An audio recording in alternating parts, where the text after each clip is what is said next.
Okay जी। अच्छा, हम लोगों ने जो है वो ग्लोबलाइजेशन के अंदर जो है वो ये भी देख लिया कि हमारे पास ग्लोबलाइजेशन के किस तरीके से जो है वो चीजें चल रही होती हैं, कौन कौन से फैक्टर्स हम जो है वो यूज कर रहे होते हैं, कौन कौन से फैक्टर्स हम देख रहे होते हैं, और उन फैक्टर्स के ऊपर किस किस तरीके से हम जो है वो एलिमेंट्स को जो है वो कंसिडरेट करके जो है वो चीजें चला रहे होते हैं। अब हम इसके बाद मजीद फर्दर आगे की तरफ जो है वो मूव करते हैं, और आगे से हम जो है वो मजीद इसके आगे जो है वो चीजों को देखते हैं। इसके बाद मजीद फर्दर आगे आते हैं तो हमारे पास, हमने पहले ये बात कही थी कि हमारे पास आईसीटी है। आईसीटी का मतलब इंफॉर्मेशन कम्युनिकेशन टेक्नोलॉजी के लिहाज से जो है वो हम बात कर रहे थे। वालेकुम अस्सलाम जी जैनब। ओके, आईसीटी के लिहाज से हम बात कर रहे थे। आईसीटी का मतलब इंफॉर्मेशन, हमने कहा था कि लास्ट उसमें जो है वो इंफॉर्मेशन जो है, कम्युनिकेशन जो है वो हमारे पास मोड चल रहा होता है, इंफॉर्मेशन का मोड हमारे पास चल रहा होता है, और हमारे पास टेक्नोलॉजी का मोड चल रहा होता है। तो वो यहाँ पे ये तीन ड्राइवर्स जो है वो हम इसको मेंशन कर रहे होते हैं कि first one is like ICT revolution जो है आपके पास बिजनेस को जो है उसने एक बहुत हैवी तरीके से, बहुत एक्सट्रीम जो है वो आपके पास फैक्टर से जो है वो इसने जो है वो चेंज किया हुआ है। इसी तरीके से हम अगर इसके लिहाज से बात करें, ये कहेंगे जी इसने आपको कहाँ कहाँ चेंज किया हुआ है, आईसीटी आपका किस तरीके से इम्पैक्ट करता है। तो आईसीटी के अंदर जो इम्पैक्ट आपके जो मेजर आ रहे होते हैं वो आपके पास पहला इम्पैक्ट तो ये होता है कि जी आपके डिस्टेंसेज लो हो गए। आपके तमाम के तमाम जितने भी डिस्टेंसेज होते हैं जो पहले बहुत ज्यादा लॉन्ग डिस्टेंसेस होते थे, अब वो सारे के सारे डिस्टेंसेस जो है वो स्क्वीज होने लगे, शॉर्ट होने लगे।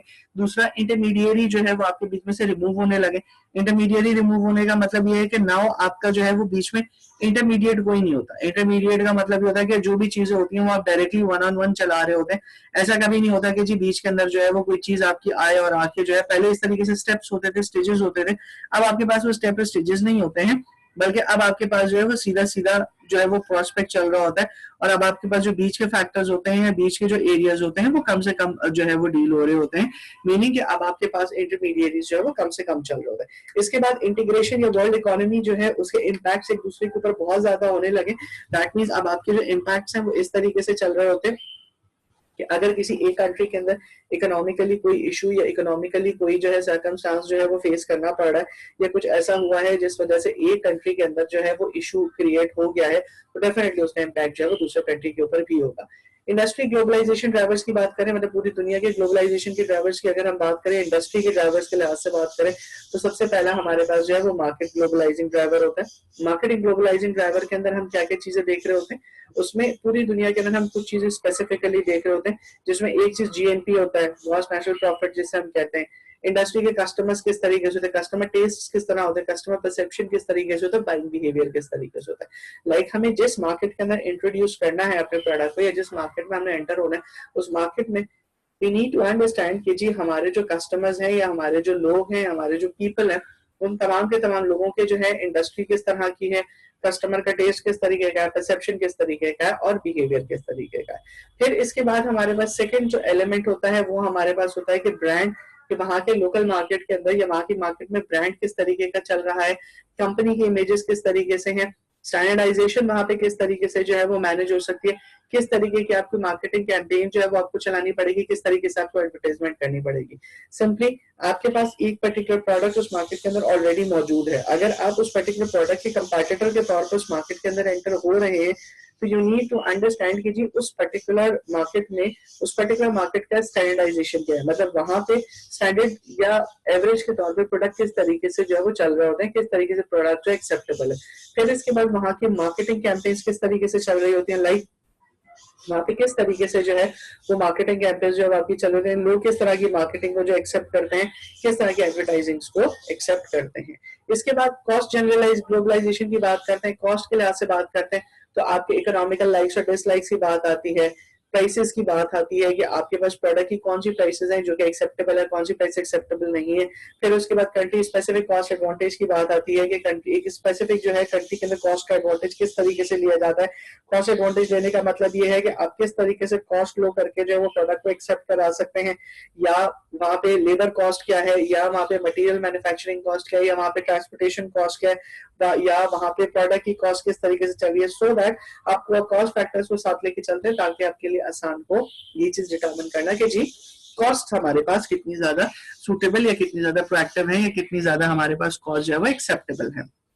फिर इसके बाद प्रोडक्ट डेवलपमेंट कॉस्ट है कि दैट मींस आपके किस तरह के टैक्सेस लग रहे होते हैं, क्या आपकी लेबर की कॉस्ट है, क्या आपकी जो है वो प्रोडक्ट के रॉ मटेरियल की कॉस्ट है, प्रोसेसिंग कॉस्ट क्या है, बिजली की कॉस्ट क्या आ रही है, फोन की कॉस्ट क्या आ रही है, ये तमाम की तमाम कॉस्ट जो कि डायरेक्टली इन्वॉल्व होती है आपके प्रोडक्ट की कॉस्ट को डेवलप करने में, एस्टिमेट करने में, वो आपके पास जो है वो ग्लोबलाइजेशन के अंदर यहाँ पर आ रही होती है। फिर इसके बाद हम जो चीज देखते हैं, हमारे पास जो गवर्नमेंट के फैक्टर्स हैं कि कौन कौन से ट्रेड गवर्नमेंट ने कोई बैरियर्स रिस्ट्रिक्शंस तो नहीं लगाई नहीं, क्या रूल्स और रेगुलेशंस है गवर्नमेंट के जो कि फॉलो करने वाले हैं, क्या आपकी टेक्निकल स्टैंडर्ड रिक्वायरमेंट है जो कि आपको फॉलो करनी है। येट अगेन ये चीज आपको देखना यहाँ पे जरूरी होती है कि जी गवर्नमेंट की रिक्वायरमेंट क्या है और ग्लोबल रिक्वायरमेंट क्या है। फिर इसके बाद कंपेटिटिव ड्राइवर्स के अंदर अगर हम बात करें तो मजीद जब हम उसकी बात कर रहे होते हैं तो हम ये कहते हैं कि कुछ ड्राइवर्स जो है वो हमारे पास जो है इंटरलिंक्ड होते हैं। इंटरलिंक्ड होने का मतलब ये है कि कुछ ड्राइवर्स ऐसे होते हैं जो अक्रॉस द वर्ल्ड आपके और आपके जो आपके मुल्क में और दूसरे मुल्क के अंदर जो है वो इंटरलिंक्ड होते हैं। तो ये आपको एक कंपेटिटिव एडवांटेज है, वो कंपेटिटिव फायदा जो है वो दे रहे होते हैं। दूसरा ये है कि जितनी आपकी अक्रॉस द कंट्रीज है उसके अंदर कंपटीशन जो है उससे बढ़ रहा होता है। तीसरी बात ये continuous increase in number of global competitors, पूरी दुनिया के अंदर प्रोडक्ट के जो कंपेटिटर्स हैं, ये प्रोडक्ट क्रिएट करने वाले जो है वो विद एवरी पासिंग डे बढ़ते चले आ रहे हैं। और जिस तरीके से नंबर ऑफ प्रोडक्ट्स से नंबर ऑफ प्रोड्यूसिंग यूनिट्स बढ़ते चले आते हैं उसी तरीके से आपका कंपटीशन भी बढ़ता चला जाता है। इसके बाद हम इंटरनल ग्लोबलाइजेशन ड्राइवर्स की बात करते हैं। इंटरनल का मतलब जो आपके ऑर्गेनाइजेशन के अंदर है, उसमें सबसे पहली चीज जो हमने डिस्कस की थी वो ग्लोबल ओरिएंटेशन डिस्कस की थी। ग्लोबल ओरिएंटेशन के अंदर हम क्या कहते हैं, ग्लोबल ओरिएंटेशन के अंदर ये कहते हैं कि सबसे पहले हमें अपनी ऑर्गेनाइजेशन के अंदर या अपनी इंटरनल ऑर्गेनाइजेशन की मेथोडोलॉजीज के अंदर ये चीज जो है इंकॉर्पोरेट करनी होती है कि सक्सेस जो है वो ग्लोबली इंटीग्रेटेड स्ट्रेटेजी के थ्रू डेवलप होती है, रादर देन हर कंट्री के मुख्तलिफ बेसिस के ऊपर या कंट्री टू कंट्री जो है वो डिफरेंट फैक्टर्स या डिफरेंट सिचुएशन क्रिएट करने से नहीं होती। मींस कि अगर आपके पास ग्लोबली जो है वो फैक्ट्री स्टैंडर्ड जो है वो मौजूद है globally, if you are like आपकी जो पॉलिसी है वो ऐसी पॉलिसी है जो कि अक्रॉस एक आपने यूनिफॉर्म पॉलिसी डेवलप कर ली है जो अक्रॉस द ग्लोब जो है वो मूव कर रही है, तो it becomes easy for you to operate, it becomes easy for you to monitor, rather कि आप अपनी पॉलिसी को जो है वो कंट्री वाइड जो है वो डेवलप करें या कंट्री वाइड जो है वेरिएट करें। You don't need to do that. तो इसलिए आपकी जो पॉलिसी है या आपका जो भी स्ट्रक्चर है it should be developed in such a way कि आपका जो सर्कमस्टांसेस हैं या आपकी जो पॉलिसी है उसको आप यूनिफॉर्मली ऑपरेट कर सको। लाइक जिस तरीके से अगर हम शेल की बात करें तो शेल में जो पॉलिसी शेल पाकिस्तान के लिए वो पॉलिसी मैक्सिमम वही पॉलिसी जो शेल कनाडा के लिए भी होंगी, वही पॉलिसी शेल जर्मनी के लिए भी होंगी, वही पॉलिसी शेल अमेरिका के लिए भी, वही पॉलिसी शेल न्यूजीलैंड के लिए भी होगी। तो this is what we call global orientation कि आपके कल्चर के अंदर ये बिलीफ होना लाजमी है कि जब तक आप ग्लोबली इंटीग्रेट नहीं करोगे, जब तक आपकी पॉलिसीज जो है वो अक्रॉस द ग्लोब जो है वो एक्सेप्टेबल नहीं होंगी, अक्रॉस द ग्लोब यूनिफॉर्म नहीं होंगी, you will not be able to succeed. Firms look like for similar between markets and synergies across the countries to make globally integrated move.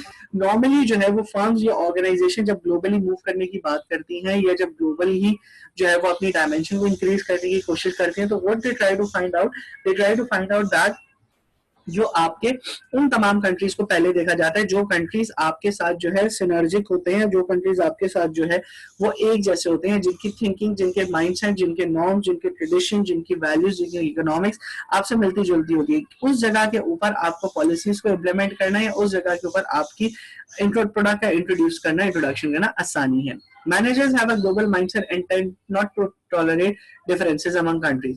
वो आपको जो है वो आपके तमाम के तमाम जितने भी आपके मैनेजर्स हैं, ये जितने भी आपके ऑर्गेनाइजेशन के अंदर लोग मौजूद हैं, they all need to understand this thing कि जी आपका माइंडसेट ग्लोबल होना चाहिए।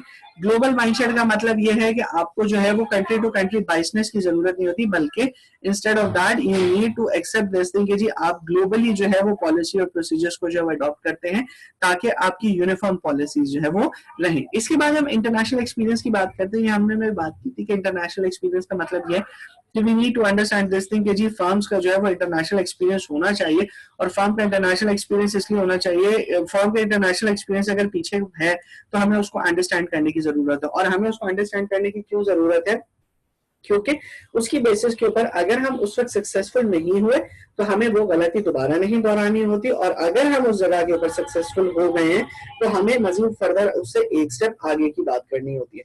तो इन दोनों चीजों को अंडरस्टैंड करते हुए अब जब हम यहाँ पे बात करते हैं तो हम ये कहते हैं कि मोस्ट जो है वो ग्लोबल स्ट्रेटेजी जो है वो मैक्सिमम एक्सपीरियंस फॉर्म जो है वो अपनी यूज करती है, बिकॉज दे नो कि जी ग्लोबली जो है वो किस तरीके से चीजों को जो है वो लेके चलना है। सेवन ईयर ऑफ एक्सपीरियंस जो है मतलब कुछ सालों का जो एक्सपीरियंस होता है वो फॉर्म को ग्लोबली क्या चीज समझा देता है, वो कंपेटिटिव एडवांटेज लेना जो है वो सिखा देता है। लाइक मैक्सिमम कंट्रीज के अंदर जो कंपेटिटिव एडवांटेज है कि किस कंट्री के अंदर क्या एडवांटेज है, किस कंट्री के अंदर क्या चीजें हैं, वो आपको क्या स्ट्रेंथ है क्या वीकनेस है वो आपको अंडरस्टैंड करा देता है।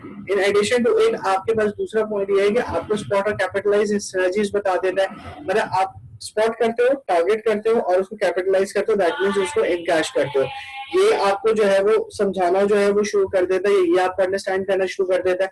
फिर इसके बाद कॉमन नीड्स जो है जो आपके कस्टमर सेगमेंट्स के होते हैं उसको आइडेंटिफाई करना जो है वो स्टार्ट कर देता है, ताकि you should be able to cater all those common, ताकि आप प्रोडक्ट एक ही क्रिएट करो और वो प्रोडक्ट ऐसा हो कि वो प्रोडक्ट आपके कस्टमर्स के तमाम जितने भी अक्रॉस द ग्लोब कस्टमर्स है उसकी नीड को स्टैब्लिश कर सके, उसकी नीड को फुलफिल कर सके। अब हम देख लेते हैं globalisation versus localisation. Globalisation versus localisation का मतलब ये है कि एक आप बात करते हो ग्लोबल पर्सपेक्ट में और एक आप बात करते हो लोकल या एक पर्टिकुलर डोमेन के अंदर। As earlier observed, globalization is associated with some degree of standardization of product and practice high level of coordination integration। मतलब पहले जिस तरीके से हमने बात की कि जी ग्लोबलाइजेशन जो है वो आपकी standardisation of product, high level of coordination और इंटीग्रेशन ऑफ एक्टिविटीज को जो है वो डील कर रहा होता है। अब ये तमाम के तमाम जो फैक्टर्स हैं जो कि आपके इसको ग्लोबलाइजेशन को जो है वो हर्ट करते हैं या ग्लोबलाइजेशन को इम्पैक्ट करते हैं, ग्लोबलाइजेशन को नेगेटिवली इम्पैक्ट करते हैं, वो आपकी लोकलाइजेशन है। दैट मीन्स आपकी लोकल मार्केट के नॉर्म्स, लोकल मार्केट की वैल्यूज, लोकल मार्केट के ट्रेडिशंस एट टाइम कॉन्ट्रडिक्टरी होते हैं आपकी ग्लोबल प्रैक्टिसेस की वजह से, जिस वजह से आपके ऑर्गेनाइजेशन के लिए जो है वो मसला खड़ा हो सकता है। अब कौन कौन से आपके लोकल फैक्टर्स ऐसे होते हैं जो कि आपकी ऑर्गेनाइजेशन या आपकी कंट्री या आपकी नॉर्म या आपकी ट्रेडिशन के अगेंस्ट हो सकते हैं या आपकी ट्रेडिशन के कॉन्ट्रडिक्टरी जो है वो मूव कर रहे होते हैं। उसमें एक फैक्टर जो आपके पास है वो आपका कल्चरल फैक्टर है। मतलब आपके जो कल्चर है, लाइक आपके टेस्ट, आपका एटीट्यूड, आपका बिहेवियर, आपके सोशल कोड्स जो आपके होते हैं, नॉट नेसेसरी के वो जो आपके लोकल के हैं वो नॉट नेसेसरी जो है वो इंटरनेशनल के साथ इंटीग्रेट होंगे नहीं होंगे। This is not mandatory. इसी तरीके से आपके कमर्शियल फैक्टर्स हैं, लाइक आपके इंटरनल जो कस्टमाइजेशन है, आपकी डिस्ट्रीब्यूशन है, आपकी रिस्पॉन्सिवनेस है। ये चीजें जब आप इंटरनली ट्रीट कर रहे होते हो तो इट मीन समथिंग एल्स, और जब आप उसको एक्सटर्नली ट्रीट कर रहे होते हो तो it mean something else. Technical factor की बात करते हैं तो जो इंटरनल आपका स्टैंडर्ड है, जो इंटरनल आपका स्पेशल प्रेजेंस है या जो इंटरनल आपकी ट्रांसपोर्टेशन लैंग्वेज है वो एक्सटर्नल एक्सेप्ट होगी नहीं होगी, नो वन नोज। लाइक जिस तरीके से पाकिस्तान में हम मोस्ट ऑफ द टाइम जो बिजनेस कर रहे होते हैं, मोस्ट ऑफ द टाइम जो वर्किंग कर रहे होते हैं वो हम उर्दू लैंग्वेज के अंदर कर रहे होते हैं, बट क्या इंटरनेशनल उर्दू लैंग्वेज एक्सेप्ट होगी? This is the question that is to be responded. इसके बाद आपके पास लोकल लीगल फैक्टर्स हैं। लीगल फैक्टर्स के मुताबिक आपके कंट्री के लॉज, आपके कंट्रीज के जो रूल्स हैं वो जरूरी नहीं है कि एक्सटर्नल जो है वहां पे भी जो है वो हो सके। हो सकता है शायद उन्होंने जो है वो डिफरेंट रूल्स जो है वो यूज किए गए हों, या हो सकता है वहां के रूल जो है वो डिफरेंट हो।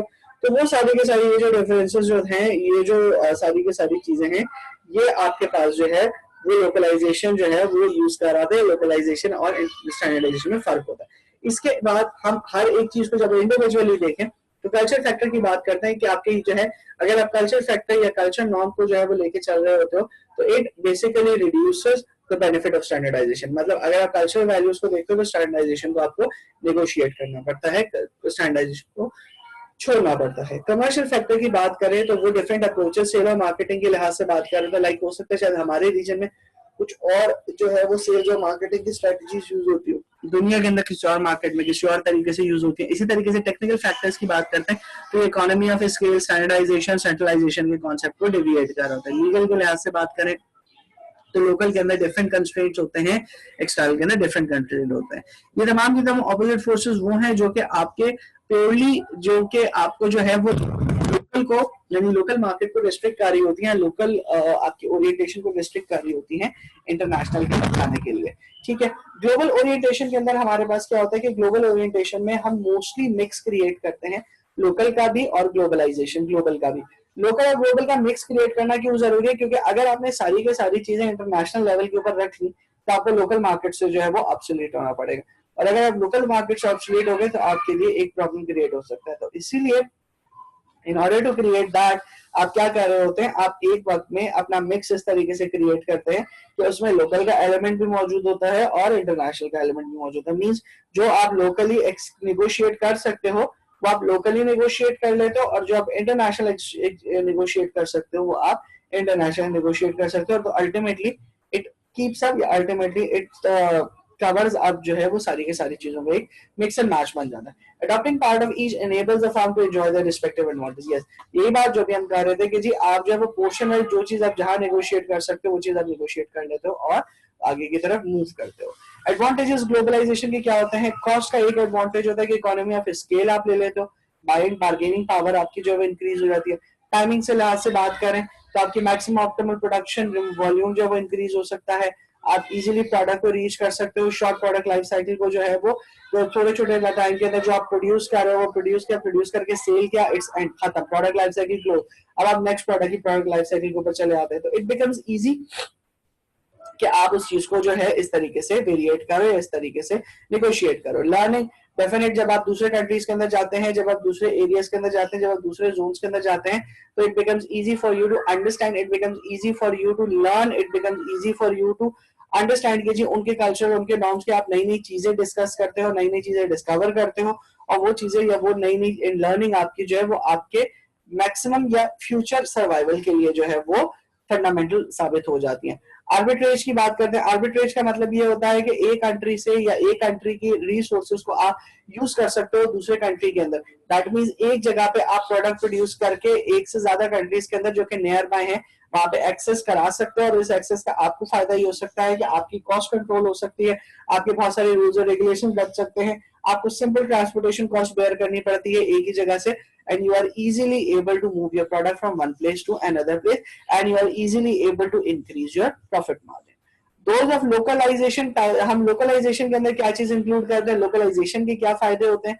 फ्लेक्सिबिलिटी का फायदा होता है। दैट मीन्स आप कस्टमाइजेशन क्रिएट कर रहे हो तो लोगों के लिहाज से प्रोडक्ट्स बना रहे होते हो, तो आपके पास फ्लेक्सिबिलिटी का ऑप्शन आ जाता है, प्रॉक्सिमिटी का ऑप्शन आ जाता है। दैट मीन्स आप मार्केट के करीब होते हो, जिस मार्केट में आपको सेल करना है उस मार्केट में आप करीब ही प्रोड्यूस करते हो, वहीं पे सेल कर देते हो। क्विक रिस्पांस, कस्टमर्स का क्विक रिस्पांस, बहुत जल्दी आपके पास रिस्पांस आ जाता है। इसके बाद ग्लोबल बिजनेस एनवायरनमेंट की बात करते हैं। ग्लोबल बिजनेस एनवायरनमेंट का मतलब ये, आपने अभी तो सिर्फ कंपैटिटर्स की बात की, अब आप एनवायरनमेंट सराउंडिंग की बात करते हैं, जो आपके सराउंड के अंदर मार्केट होती है, जो आपके इधर उधर जो आपकी मार्केट होती है, जो आपको सराउंड कर रही होती है, जिसमें आपके कंपैटिटर्स भी होते हैं, जिसमें आपके ओपोनेंट भी होते हैं, जिसमें आपके कॉम्प्लीमेंटर्स भी होते हैं, वो सारे के सारे लोग इंक्लूड। जस्ट 1 मिनट इसको पढ़ लो, फिर उसके बाद हम इसको एक एक करके डिस्कस करना स्टार्ट करते हैं।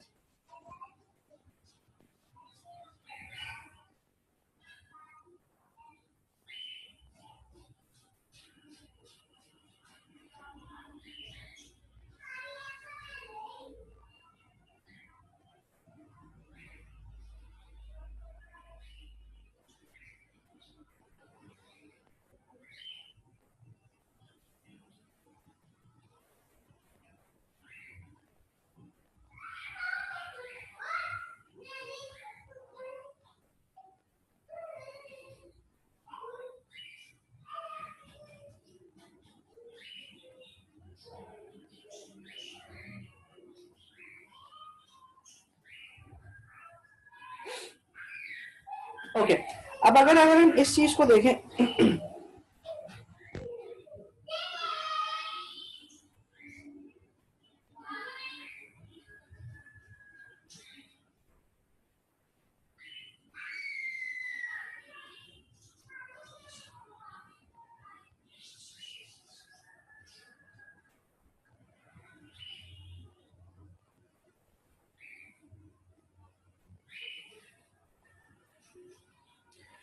ओके अब हम कॉम्प्लेक्सिटी की बात करते हैं। जब हम कॉम्प्लेक्सिटी के अंदर बात कर रहे होते हैं तो सबसे पहली कॉम्प्लेक्सिटी जो बिजनेस एनवायरनमेंट के लिहाज से हमें अंडरस्टैंड करने की जरूरत है वो ये है, carrying out business is a global environment is more challenging than in case of purely domestic environment. जो पहली बात है, जो पहला उन्होंने पॉइंट है वो बहुत क्लियरली उन्होंने बता दी कि जी आपकी जो लोकल मार्केट है उसमें बिजनेस करना आसान होता है, ग्लोबल मार्केट के अंदर ग्लोबल एनवायरनमेंट में बिजनेस करना मुश्किल होता है। क्यों? This is because the global environment presents highly complex interactions among the various contextual variables. ये सारे के सारे वेरिएबल्स हमने पहले भी पढ़े हुए हैं, अभी भी हम इन्हीं वेरिएबल्स को देख रहे हैं कि ग्लोबल प्रोस्पेक्ट के अंदर, ग्लोबल सर्कमस्टांसेस के अंदर ये सारे के सारे जो वेरिएबल्स हैं ये डिफरेंट तरीके से, बहुत हाईली कॉम्प्लेक्स तरीके से एक दूसरे के साथ इंटरैक्ट कर रहे होते हैं, जिस वजह से न सिर्फ हमारे लिए इनको अंडरस्टैंड करना प्रॉब्लम होता है बल्कि इनके साथ डील करना या इनको मिटिगेट करना या इनको अपने लिहाज से या आप कह लो कि एक तरीके से अपने सर्कमस्टांसेस के लिहाज से या अपने मेथोडोलॉजी के लिहाज से जो है इसको मैनेज करना जो है वो थोड़ा सा जो है वो मुश्किल होता है। अब इसके बाद highly complex interaction result in vast number of potentially relevant external influences on the firms operation. अब ये सी बात है, जब चूंकि इन सारे के सारे वेरिएबल के इंटरैक्शंस हाईली कॉम्प्लेक्स होते हैं, तो इसी तरीके से इन फैक्टर्स के ऊपर जो इन वेरिएबल्स के ऊपर जो फैक्टर्स इन्फ्लुएंस कर रहे होते हैं, वो फैक्टर्स या वो रेलेवेंट जो फैक्टर्स होते हैं उन फैक्टर्स का या उन फैक्टर्स की जो इन्फ्लुएंस होता है, एक्सटर्नल फैक्टर्स का जो इन्फ्लुएंस होता है, वो भी बहुत ज्यादा सिग्निफिकेंट है, वो भी बहुत ज्यादा अनप्रेडिक्टेबल है, वो भी बहुत ज्यादा वास्ट होता है। लाइक अगर हम नॉर्मल सर्कमस्टांसेस की बात करें, नॉर्मल सिचुएशंस की बात करें, तो नॉर्मल सिचुएशन के अंदर हमारे पास वो फैक्टर्स होते हैं जो कि हमारे डिटरमिन्ड होते हैं। डिटरमिन्ड होने का मतलब ये वो फैक्टर्स हमारे पास मौजूद हैं जो फैक्टर्स हमारे पास कॉमनली जो है वो मूव कर रहे हैं। लेकिन जब इंटरनेशनल कॉन्टेक्स्ट में बात करते हैं, तो इंटरनेशनल कॉन्टेक्स्ट में फैक्टर्स भी वेरिएट करते हैं, फैक्टर्स भी इंक्रीज करते हैं, फैक्टर भी बढ़ते चले जाते हैं।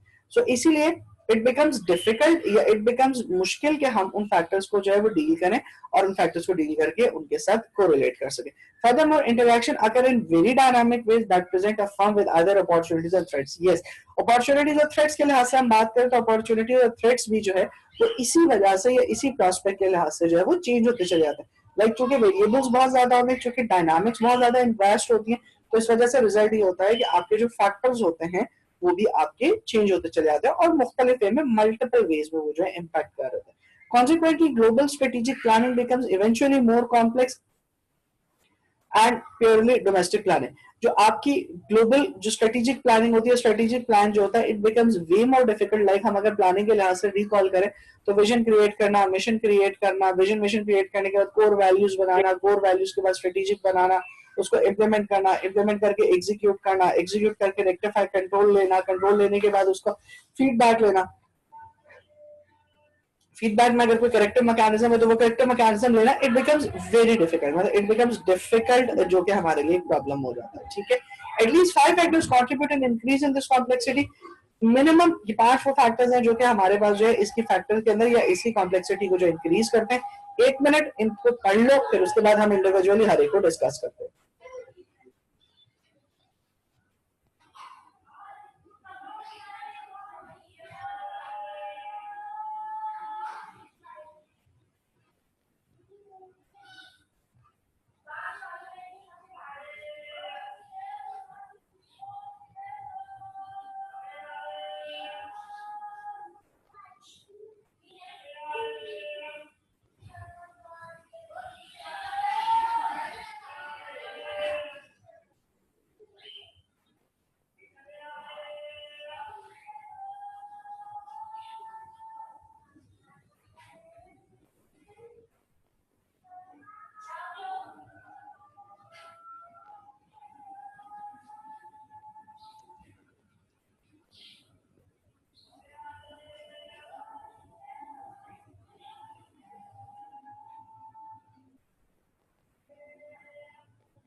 ओके हम जब 5 फैक्टर्स की बात कर रहे हैं तो इन 5 फैक्टर्स के अंदर जो सबसे पहला फैक्टर है वो आपके पास ये है कि MNEs now it's not multinational corporation, it's multinational enterprises.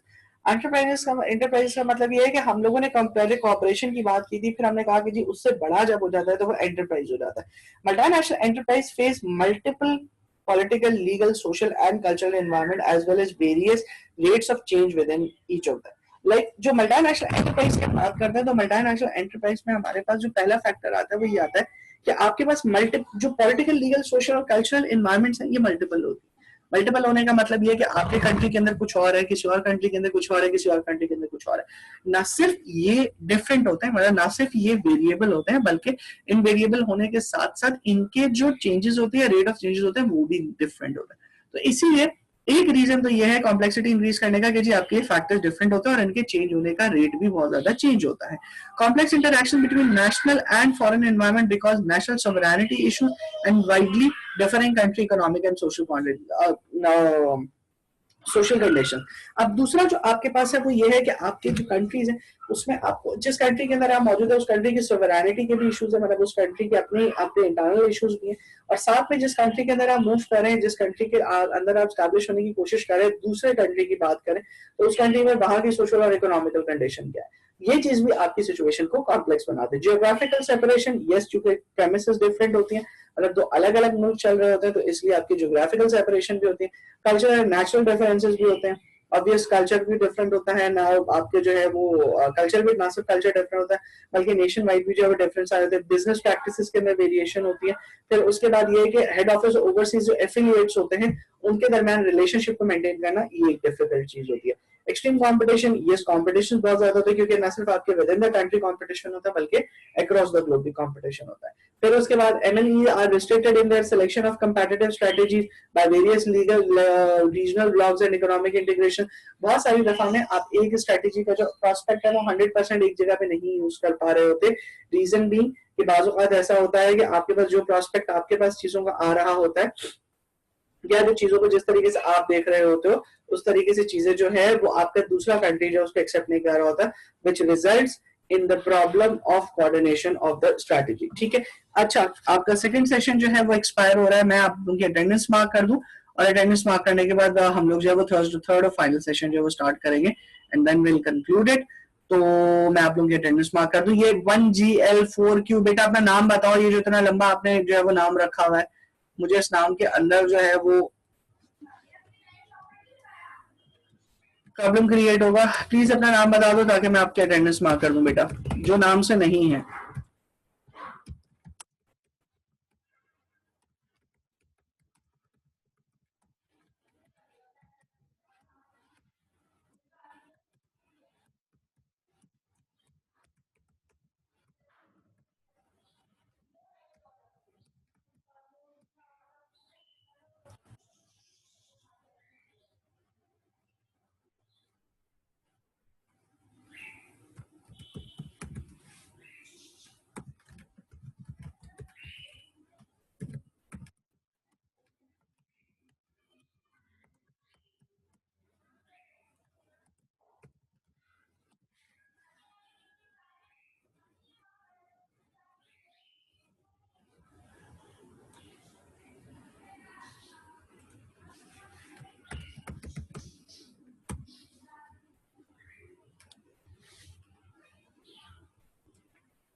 Okay जी, मैं नाम बता रहा हूँ, अगर किसी अटेंडेंस रह गई है तो वो मुझे कंफर्म कर दे।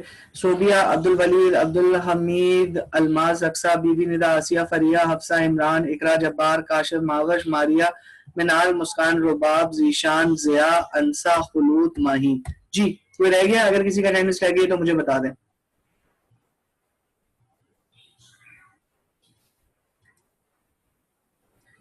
फीलिक्स,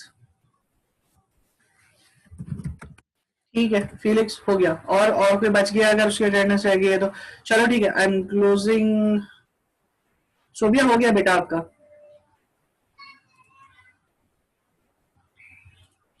ओके जी, I am closing this session और हम उसके बाद जो है लास्ट सेशन अपना जो है वो स्टार्ट करेंगे यहाँ से।